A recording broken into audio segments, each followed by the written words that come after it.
good, YouTube? It's your boy, Young Equity Chris. And it's your boy, Young Equity Devin. Let's get it. Alright, today we're going to be talking about ticker symbol, NNDM, nano dimensions. Now, nano dimensions, just to be upfront with you, is what I would consider a pre-profit R&D company. And what do they research and develop? 3D printing technology to 3D print circuit boards. Now, you might be thinking, what is the significance of that? Well, you have things like AirPods, where they're putting these, H1 chips in it. You have the circuit boards they put in your computer, in your cell phone, and they're trying to make these items smaller and smaller. Well, except phones. For some reason, those are getting bigger and bigger. Right. But they're trying to make accessories and gadgets smaller and smaller. So the ability to 3D print these circuit boards will actually make that easier. So a lot of potential of this company, but they don't have much going on financially. Talk about that, man. Yeah, man, let's just kind of go through their financials right now, right? So as of right now, total revenue for 2019 was $7.07 million. I mean, let's just talk about a company that's being publicly traded, right? Typically, you want to see a company that's $1 billion or more that you want to get involved in. These guys only made $7 million in a year. I work for a smaller company, and we definitely have revenues of over this amount here. So we're not a publicly traded company. So anyway, moving on. Earnings per share, they have an estimate of negative 0.11. So as of right now, they're not going to make that estimate, and they don't have a really good earnings report. Every time that they have earnings report, they miss their earnings and their forecasted earnings. So I believe that this company and their financials are pretty poor right now. As of right now, they have a total asset of $22.86 million, right? Their liabilities are sitting at $11 million. So that's a 50% debt to income ratio. You want to try to keep your debt down to about 10 to 20% if you want to operate as a lean company.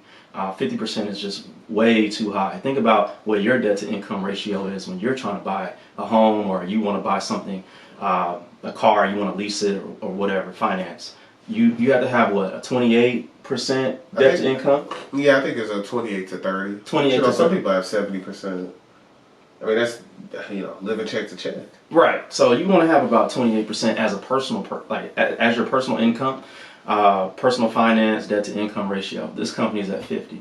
So I don't believe that this is a great company to invest in. I mean, yeah, we're banking on what they're going to do in the future and what we all need going forward. But as of right now, I would say leave this company alone. It looks like a pump and dump to me.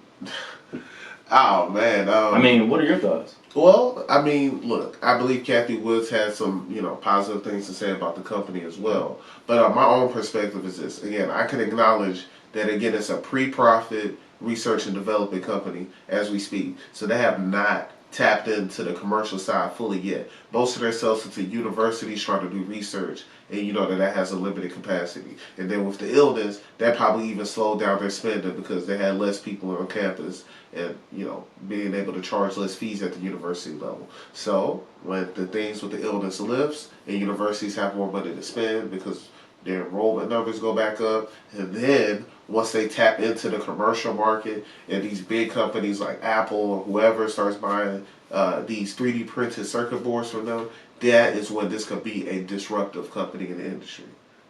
Yeah, no, I definitely believe that. But as of right now, we don't have any talks. I don't think they have any talks with Apple or any other company that makes, Samsung, that makes these phones. So we're kind of speculating too early, I believe, in this company. Yeah, but also think about foldables, right? We're moving to the era of foldable phones.